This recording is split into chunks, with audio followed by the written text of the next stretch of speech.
that the beauty of the pods is that this is going to let our patients receive the vaccine and recover in place without moving. So they don't have to get up and walk somewhere. They can stay right where they are. So let's see them.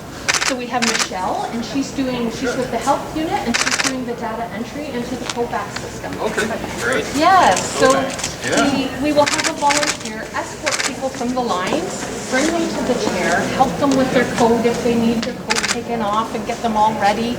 And then our data entry assistant is going to check our patient in.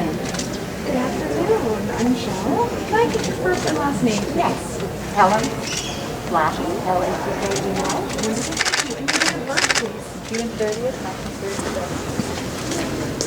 And do you consent to have your data submitted to the Ministry of Health today? I do. Thank you so much. Hey, hi Helen. I'm Dr. Smith. I'm here today to give you your Pfizer vaccination. So I just have to ask you a few questions to make sure you qualify, okay? So are you feeling well today? I am. Great. Have you had any vaccinations in the last 14 days other than a COVID vaccine? No. Good. Have you ever had a severe allergic reaction in the past or needed an EpiPen or a trip to the emergency department for an allergy? No, I haven't. Great. Do you have any autoimmune conditions or take medications that affect your immune system? No. Okay. What's the color coding? I like that color coding. So the color coding, we came up with a flag system to help identify what stage a chair is at in the process. So when somebody first arrives, the color will be green, and that means either the chair is empty or they haven't been spoken to yet. We'll turn it to yellow when they're waiting their 15 or 30 minutes after their vaccination being monitored. Orange means that the chair needs. I volunteered, and I'll call your hate hill if we need a few more. Good idea. Good afternoon, everybody. It's a pleasure to be here. Thank you for the invitation. My name is Dave Mowat, Chief of Alderville First Nation. I'd just like to acknowledge that we are on the original gunshot treaty lands, now known as Williams Treaty's Clause 2 lands. And I want to just to say that these lands have provided sustenance and many a home for our people and for the settlers that came in, and we just want to be mindful of while we are trying to contain this pandemic and the sickness that goes along with it, we also have to be mindful of Mother Earth and looking after Mother Earth, because when she gets sick, we'll all get sick. So with that, Jimmy Rich.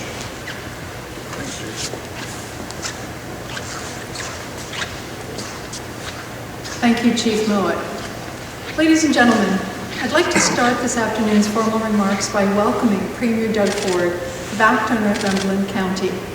We've been honored to host the Premier on a number of occasions during my tenure at Northumberland Hills Hospital, and I believe he's being very well kept informed by our wonderful collaboration, about the wonderful collaboration that goes on in this county, thanks to our very hardworking MPP, David Puccini. As Warden Crate and all of the municipal leaders who are with us here today know, Northumberland continues to produce innovative partnerships to enhance coordination of local care and services. There may be no greater example of this than the one we've been so pleased to demonstrate to the Premier and his team this afternoon, this mass vaccination clinic. By leveraging our strong Ontario Health Team of Northumberland partnerships of primary care providers, community care, the county, hospital and public health, as well as the ready and willing support of other partners you will hear more about shortly, the arena we are standing in right now will, starting tomorrow, transform into Northumberland's first mass immunization clinic for COVID-19. And I must say, Northumberland's commitment to get COVID-19 vaccine into arms is strong.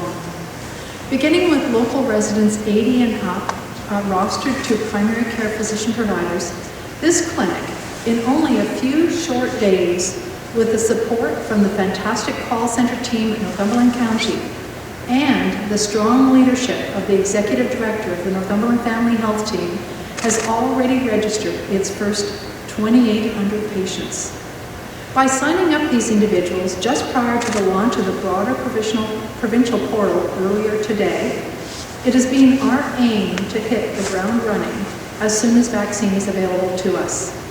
And it is my pleasure to tell you that thanks to Northumberland's exceptional teamwork, the assistance of the wonderful town of Cobourg team here at the CCC, and of the local Rotary, we are ready to do just that. Many of the clinical team that you see here today have had a direct hand in Northumberland Hills Hospital-based clinic that was launched just over 2 weeks ago. And to date, that clinic has vaccinated over 2,000 of our highest and very high priority healthcare workers and first responders. We have taken this process, applied at NHH, and scaled it up. A simulation of the mass vaccination clinic has been taking place today, and as you can see, Dr. Emma Smith, Dr. Kate Everdale, and the whole team are ready and very pleased to begin the mass rollout tomorrow, and together with our public health partners, keep it running with a steady flow of vaccine. It is my pleasure now to welcome Premier Ford to the podium to share a few words about what he thinks about our setup and how it fits into the broader provincial rollout that is now ramping up under his government's direction. Premier Ford? Well, thank you so much, Linda, and thank you, Chief. It's a real pleasure to be here. It's great to be at Cobourg Community Center with MPP David Piccini, and I always say my MPPs are champions, but David, as I always say, you're an absolute champion, taking the bull by the horns and making things happen. To see this mass immunization clinic that will open its doors to the public tomorrow, I want to take a minute to thank the incredible team here for making this possible. I tell you, I travel around the province and there's great communities all over, but Northumberland, they pull together, Cobourg pulls together like I've never seen before. As they were telling me when they were setting up, they had 300 volunteers. They put the call out there, and since last Wednesday, 300 volunteers. And this was an ice rink, I believe, last week, and look at the transformation. So I want to begin. I want to thank Chief Mowat. Again, thank you, the Alderville Health Services, and the entire Alderville First Nation.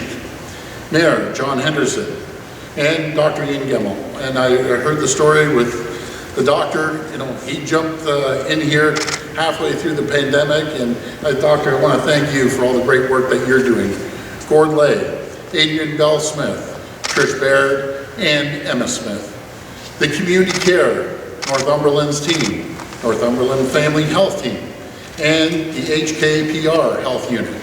All the physicians, and they're champions out there, volunteers, and of course, something close to my heart is the Rotary Club. I had the opportunity, anyone who knows Rotary, the Cobourg Rotary Club stands out amongst many in Ontario, so thank you for the great work that you're doing. This is what I mean when I talk about Team Ontario, and thank you. Across the province, more than 150 mass immunization clinics like this one will be open this month, rapidly increasing our capacity up to 150,000 doses a day, depending on supply. And I mentioned yesterday at the press conference, we have the capacity to do approximately 4.8 million vaccines. Right now, we have the supply for about 1.4 million, so there's a big gap. This site alone can administer 800 vaccines a day. We need the federal government to ensure we have enough supply so these people can start getting 800 needles in arms every single day. And that goes for every region of the province. The infrastructure is in place, and I can tell you folks, we are ready. But we need the reliable supply to match our increasing capacity to deliver. Today, we have launched the province's online telephone booking system. And I'll tell you, we were all nervous when I went online, but so far, I've heard about an hour ago, they have over 45,000 people booked on the telephone line. They're taking care of approximately 375 people a minute, which is pretty staggering. From this morning alone, tens of thousands more Ontarians can now say they have an appointment. And this is great news. Everyone will have their chance to get vaccinated, but we're prioritizing our most vulnerable. That means getting Ontarians 80 and over vaccinated as quickly as possible. If you are 80 or older or born in the year of 1941 or earlier, or helping an older friend or a relative to book an appointment, you can visit ontario.ca/bookvaccine, ontario.ca/book/vaccine. Or call 1-800 number, or 188 number I should say, 1-888-999-6488. Again, that's 1-888-999-6488 to set up an appointment near you. For Ontarians under 80, your turn to get vaccinated is on the horizon. And I just ask you, please be patient and we're going to get to you. But we must protect our most vulnerable. And we will do so much more as soon as we receive the supply we need from the federal government. Folks, let's stay positive. We're seeing a bright light at the end of the tunnel, and together we will get through this. Thank you, and God bless the people of Ontario. Now I'd like to pass the podium over to my all-star MPP, David Piccini.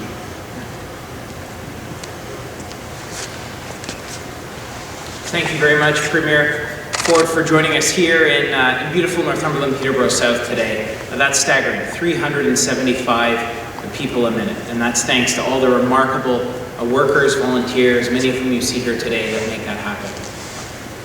As the Premier said, this wouldn't be possible without the dedication and work from many, many community partners. Good things happen when we come together as community to get things done. Here in Cobourg and across Northumberland, Peterborough South, this is how we operate. They say many hands make light work. This is on full display across our great province, and especially right here in Northumberland County. To our municipal and Indigenous leaders, today who've come to the table to work closely with our local health units to support this mass vaccination effort, thank you. To the many healthcare professionals and first responders who, on top of their day-to-day job, give of their time to make this possible, thank you. To the many Rotarians who saw a need and stood up with a can-do attitude, thank you. And to our local business leaders like Rona, Sabic, and Stallwood Homes who gave generously to make this behind you, thank you. You see it on full display behind me here today. And finally, to the many community volunteers who will work here and have generously offered to drive people to get their vaccine, and over 300 to date, we thank you. And I could not end without acknowledging Nancy Bruce's daycare children, whose drawings throughout the centre put pictures to the many things we all can't wait to do when COVID is long past us. So to everyone watching at home or at work or wherever you are, please view today, behind me, right here in small town Ontario, as an example. Examples of which you likely see in your own communities. Arenas don't just become mass vaccination sites because we wish them to. Mass vaccination arenas, community centres, and sites like this across the province of Ontario exist because people from all walks of life came together to make it happen. People who've embraced a common purpose that is far bigger than our differences and come together to support an effort like the likes of which we have not seen in decades. So to everyone behind the camera and everyone here today, thank you. Thank you, and I'll now turn things over to Mayor Henderson.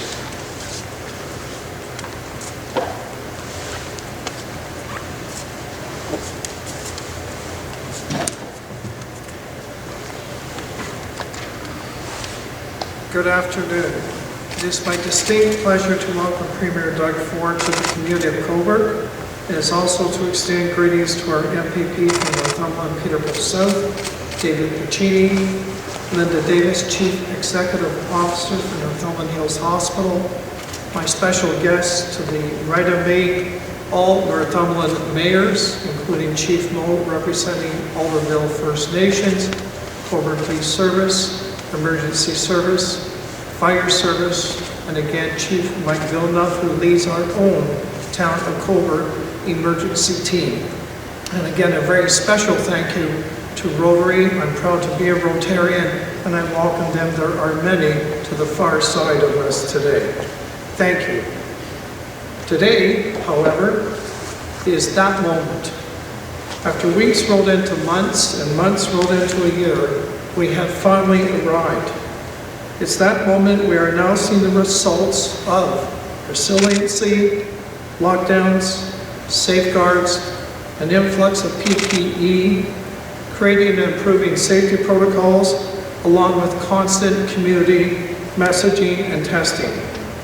Today is the day we are welcoming some of the most vulnerable to our own community center and asking them to roll up their sleeves and get vaccinated. Today, I stand before you in one of my proudest moments as mayor, town of Cobourg.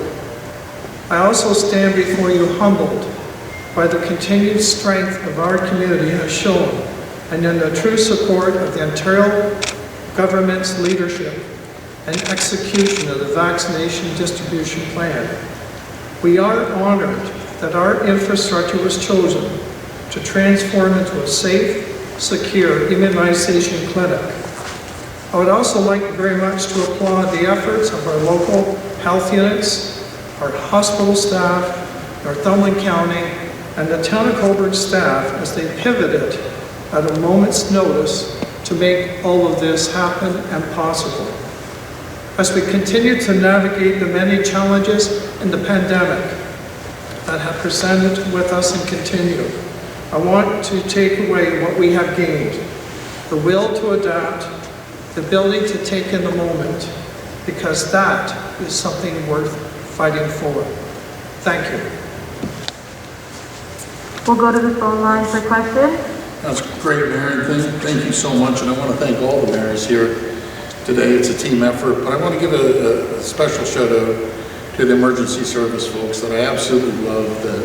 The paramedics are outstanding, the firefighters outstanding, and of course our great police, so thank you.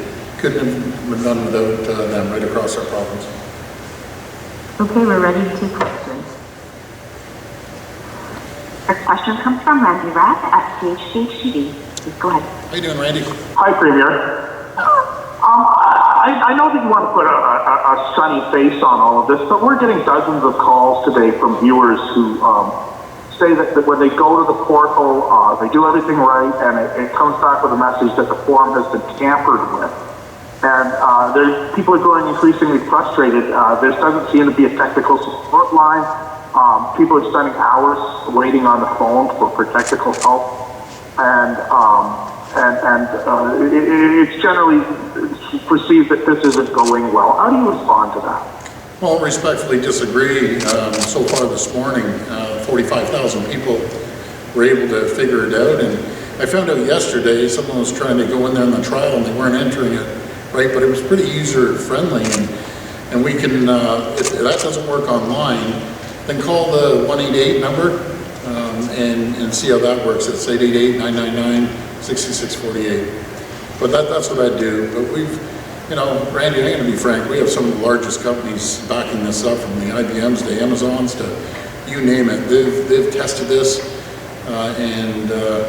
you know, I'm not a computer expert, so I shouldn't be speaking about this, but one gentleman was complaining adamantly, and he was putting the wrong, what is it, URL number or something? He was putting something in wrong, and he consisted doing that. But call the 1-800 number or 188 number, and they'll be able to help you.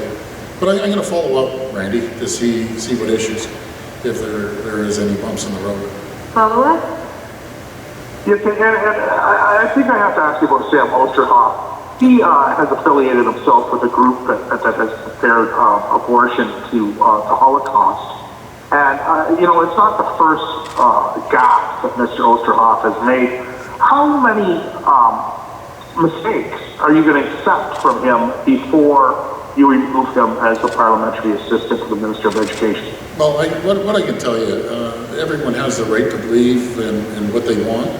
I'm not one to dictate anyone's belief, but what I don't believe in, to compare abortion to the Holocaust, it's just wrong.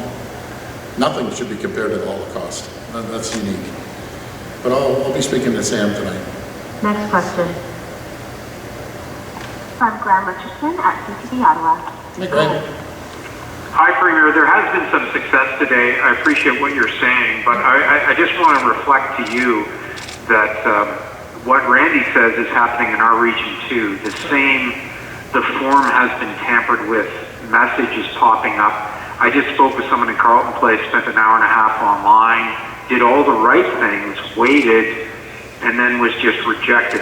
So I guess the question is, how long will this hiccup last? Is it just today? Do you know? And when do you think it'll be fixed? Graham, I can tell you as soon as I leave this place, you know who I'm calling. I'm calling our IT guys to find out. I just wish I could give you an exact answer. They just sent me a message that it's going relatively well. You're telling me differently. I'm going to jump on this.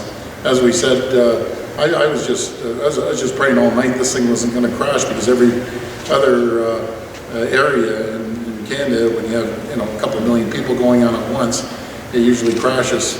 But we'll iron it out. We'll iron it out immediately. I can promise you that. They'll be all over it. Matter of fact, I would bet as they're listening to this, they're jumping on this. So we'll get down to the bottom of it. We're still going to continue booking people. And again, if you can't get through online, please just call the 188 number. I'll give you an example. As I mentioned yesterday, California has 40 million people. They have 1,000 operators. Quebec has 8.5 million people. They have 600 operators. We have close to 15 million people. We have 2,200 operators. And so the calls are coming in fast and furious. They're handling about 375, I heard, a minute, and we'll try to improve on all fronts. Follow-up? And just on the other areas of the country, I've asked you this before, but people are still asking this. Across the river here at Gatineau, they're at a younger age already. Parts of the West are at a younger age already. And of course, vaccines are coming per capita. Ontario has a much larger supply of vaccines. Is it the target on long-term care and retirement homes that caused us to move through ages in general populations more slowly, or is it something else? No, that's one of the aspects, and that was a good question, by the way, Graham. So when a lot of other provinces decided not to give the double dose to long-term care, and no province can compare to, we have about 74,000 long-term care patients. We decided to do the double dose. We've run through about 246,000 of them. We're deciding to make sure that we secure the doses for the people in long-term care and the frontline healthcare workers that are working in the long-term care. The good news is, we're down to 0 mortalities. Every day I'm looking at it, we might have 1 or 2, which in my opinion is too much. But compared to where we came from, I'll tell you, that's good news when we see 0 mortalities in any long-term care, and we're going to get through it. The other area, that's why I never go by percentages. My good friend out in PEI has 200,000 people. They can get vaccinated, the whole province pretty quickly. There's no area like Ontario. And the size of the jurisdiction is equal to Quebec, but we have almost double the population. And we're going steam, just full steam. We don't have the tens of thousands of vaccines sitting in the freezer. I think the last count, we ended up getting Moderna on Saturday. I think about 160,000 thereabouts. And you minus that, minus the AZ, AstraZeneca, we were left with about 120,000 vaccines. If we can average about 50,000, they're gone in 2 days. The bottom line is, we can output 4.8 million a month. We have enough vaccines for 1.4 million. So I'm begging the federal government, please get more vaccines to us, because we can't keep, you see the operation here, you see it here, you see it, vaccination centers all over the province, the big ones in Toronto. It's like any production line. I'm a business guy. You can't ramp up a production line and have it going full steam, have all the great frontline healthcare heroes and the docs putting needles in the arms, and all of a sudden bring it all down for a day, ramp it back all up again. It's a massive undertaking. We need consistent supply of vaccines. That's our challenge right now. Next question. Chris Rushley at the Toronto Star. Please go ahead. Hi, Thank you for taking my question. Thank you. Last week, General Hillier said that all adults would have a first shot of the vaccine by June 20th. So you now have mass vaccination clinics up and running, but you've also expressed concerns around the supply from the federal government. So I'm just wondering if that is still the target date, if it might be sooner or might it be later, depending on supply. So General Hillier, by the way, talk about a champion. He's absolutely incredible. What he did say is exactly what you said sometime in the middle of June, based on the supply of vaccines. So we're concerned, we're always concerned. If we get the vaccines that are required to get everyone who wants the vaccination done, then we will be done sometime in the middle of June for the first shot, right across the board, to the exception of long-term care. We're giving a double shot, then we'll start moving forward. But as all the docs have said, and I'm sure the docs behind me will agree, if you take AstraZeneca, or actually any three of them, it will keep you out of ICU, it will keep you out of the hospital. And that's our number one concern. And then, by the way, General Hillier, he's done such a great job, heading all this up. We only get to keep him for a couple more weeks. I think I'm going to put a ball and a chain around his ankle to keep him, but his OIC is running out. I tried to get him to renew it, but as he said, Doug, I did the job I came for, and we got everything set up.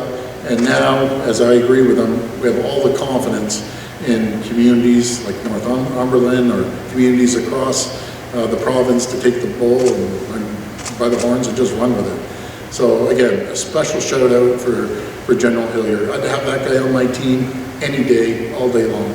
Follow-up? Thank you. My next question is actually from my colleague Noor Javed, and it has to do with ministerial zoning orders, and in particular the decision by Amazon to abandon its plan to build on the provincially significant wetland in Durham region. I guess she's wondering that we've seen a lot of backlash to the MZOs from both residents and businesses, and wondering if your government is considering removing the rules that allow these to override all planning policies. Well, the only MZOs we issue, and I'm going to reinforce this again, I keep saying it, is if we get a letter from the region, in the case we did for the Amazon site, and the local mayor and council. Once they give us a letter asking for the MZO, then we issue it. So with this MZO at Amazon, since they're moving along, we're going to sit down with the region, we're going to sit down with the mayor and ask them what they want to do with it. But all I've ever said is one rule. Outside of the Ontario-owned properties, and there's not a lot of those, but if you want an MZO, and I'm speaking for Northumberland, if they get approval from their council, their region, and the mayor, let's get it done. And let's talk about MZOs. A lot of people don't even know what MZOs are, municipal zoning orders. And what it does is, as we come through this pandemic, guess what the number one issue is going to be? Is the economy. And we can't afford to wait. In some cases, some municipalities a lot quicker than others, so we'll clump them all together. But in some large municipalities, it could take 2 to 3 years on all fronts, no matter if it's housing. When 40,000 people a year, one of the fastest growing regions in North America, are moving out to the GTA area, and beautiful places like Cobourg, do you want to wait 2 to 3 years before the approval gets ready? So a big company like Amazon wants to come. I can tell you, I talked to a company, I remember this conversation, I think it was last year before this pandemic, I said, Doug, it's going to take us 4 to 5 years by the time we get approval, and we aren't going to invest, tens of millions of dollars into a region that you can't even get a damn permit, when I can go down to Ohio and get one for 6 months. So folks, we're competing against other regions around North America. Either my great friends down in the US, like the Ohio, the Michigans, they're getting our jobs, or we need to pick our socks up and start approving these permits, not only for businesses to thrive and grow and prosper, but for people to be able to afford a home. You see what's happening in the real estate. It's ridiculous. And I used to say, young people, like my kids, how can you afford a home when you're starting out at $1 million some odd dollars? So people are moving out of the city, and we need to start providing homes and making sure the time frames accelerate rather than sit there. But remember, I came from the municipality, and I can tell you, it's a nightmare trying to get a permit, through the system. We should be able to get those permits, bing, bang, boom, get the housing, get businesses, and start rocking and rolling. That's what we need. Next question. From Chanel Call at CP24. Please go ahead. Chanel? Hi, Premier, for taking my question. Thank you. Thank you. I will start with asking you about the portal. I know you're telling people now who are having problems online to phone in, but some of our viewers say that they spent hours on the phone today on hold, and then they're told instead to phone their local public health unit. They're also being told, some people, that they need an invitation code when they phone the online bookings, or when they phone into the booking system. So can you tell us whether you've heard anything about these problems and sort of what the plan is moving forward to fix these issues? I'll look into it. Again, I came right in here. I haven't had an opportunity to talk to the team. As I said yesterday, there might be a few bumps in the road. Vast majority of calls that are coming in, 375 a minute. We're answering them as quickly as possible, booking the appointments. So far this morning, over 45,000 people have been able to get through on the website. But make no mistake about it, if there's bumps in the road, little wrinkles in the system, I will assure you we will have this taken care of immediately. Matter of fact, I feel like picking up my phone right now and getting you the answer. But we will get back to you, I promise you. But am I shocked with the volumes? No, I'm not shocked. I'm just very grateful that the system never crashed. That's what I'm shocked about, actually. Follow up? Okay, thanks, Yep, Premier. thank you. Also want to ask you about vaccine clinics. Is there a reason these clinics aren't running 24/7 at the moment? And is there a plan to eventually get there? Absolutely. So it's due to supply again. If we run the 24/7 in some of these large vaccine centers, they're going to run out. And I've asked all regions, especially in the larger regions, to make sure that we don't have one 24/7, we have multiple 24/7 vaccination centers to make sure they're going. Plus, just think of these numbers. What's going to be one of the big saviors? So we have over 300, I think it's 360, somewhere around there, pharmacies out there, and had an opportunity, talk to a couple, talk to the CEO of Shoppers. One pharmacy went through 500 in less than 24 hours. So we have 3,200 pharmacies ready to go, waiting for vaccines, and say they did 100, forget the 500. That's 320,000 a day. Those are staggering numbers. And let's even be conservative. Say each pharmacy does 50 a day. That's 150,000 just with the pharmacies. I'm being super conservative when I say 150,000 a day. Plus we have the mass vaccination centers, we have the mobile units, and we have the doctors, physicians that are doing it as well. It's all hands on deck. There's one missing part. We need the vaccines. Simple as that. Last question. From Valerie McDonald at News Now Network. Please go ahead. Hello, Premier. I wonder if I could ask you, if I understand correctly, you say we have 1.4 million doses, but we need 4.8 million monthly. Is that correct? Yes, that's the figures roughly that we're looking to receive, the 1.4, and this is about a monthly figure. Now, if we ramp up and we get millions and millions of them, then it'll change. Now, they are promising us, let me just go on record, they're promising us moving forward. This week we aren't going to get much, but the following week I hear we're going to get a million moving forward every single week, so that's going to change the game. But as of right now, that's what we've received, approximately. Follow-up? And yes, I'm wondering, because I'm an optimist, if the vaccine deliveries increase what is expected, will there be a change then in that 4-month period between the first and second doses? Yeah, that's a really, really good question. The quicker we can get the first dose done, the answer would be yes. If we can continue on with the vaccines and more coming, I'd love to get that J&J. That's a one-shot, bing, bang, boom, you're done. So hopefully we get some of that J&J in here. And everyone's trying. First of all, I got to tell you something. The federal government's trying. They're doing their best. Everyone, the municipalities are phenomenal. The province, it's all hands on deck. Everyone's pitching in. I'm so grateful to the frontline people that are dealing with this day in and day out. Again, hospitals, paramedics, fire, police, docs, nurses, PSWs. I could go on and on and on. They're incredible. But you know what's really more amazing? Every community I go to, It's the community that has pulled together. When they told me here in Cobourg that as of Wednesday, they put the call out and 350 people, and that's just the beginning. It's unique here, I can tell you that.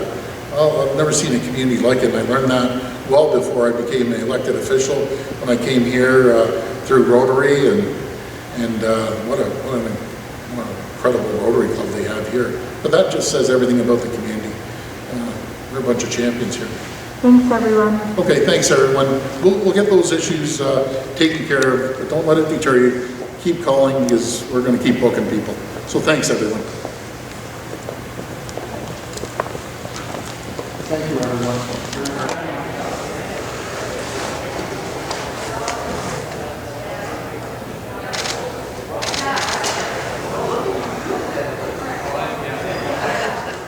Is involved in, and so kudos to all of them. Yeah, I know, eh? Yeah, that was good. Thank you for your comments on the economic requirements. That is really going to be a critical component. Yes, we can't wait around. And any of you folks, as long as you send me the letter, region, everyone's happy. You know, you're going to get the odd person complaining, well, we can't wait. We're competing against North America. And those Americans are so aggressive. You know, they'll give the property, they'll give the land, the tax-free, and we're trying to compete. Yeah. We can't wait 3 to 4 years for a return on investment when people are saying they're coming here. So we're going to go full steam ahead. So any Housing supply is the big concern. and they're moving out of Toronto in droves now. Oh, yeah. Just in droves. Brighton used to be a retirement community. Yeah. Post-COVID, we're going to be a well-rounded community of people working from home. Absolutely. Yeah. And broadband is, So broadband, you're gonna, as we roll out, without telling secrets, and once we roll out the budget, everyone's gonna be so happy. I said there's no infrastructure more important, yes, roads are, bridges are, than broadband. Internet's today's hybrid. It's absolutely huge. So I'll just tell you, we're rolling out not hundreds of millions, billions, to make sure that we get broadband into every corner of this province. We'll spend it. I promise you that. Premier, if I could. We almost got it spent. But from a selfish perspective, the gyms, oh my gosh. Oh my Oh my gosh. as It's David a mental knows, thing. I have to know. my wife, all my girls are fitness guys. Yeah. One of the girls don't like their dad, but all 4 of them. Right.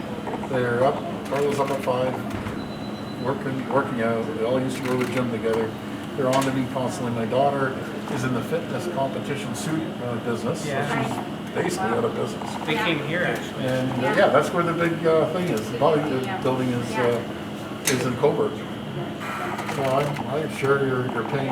And the other thing is, so even, not that I could do it or would do it, but even if they said, okay, open everything up, they have the authority to put something called a Section 22. Yeah. So they have that authority to put it down, and a lot of them do it, to say, no, that's it. But we'll get through it. The bottom line is, we need to get more vaccines from the federal government and get them going. Now, how old are you? I'm 74. I'm not in the 75 right yet. I still have to. We're going to get to you. That's where I don't want to hide my ears. I want to go ahead. Yeah, the one day. But so I just to be somewhere in We're going May. to get out there. Yeah. Somewhere And we got the center right here. They're ready to ramp up, and we just need the vaccines. They're telling us. That's it.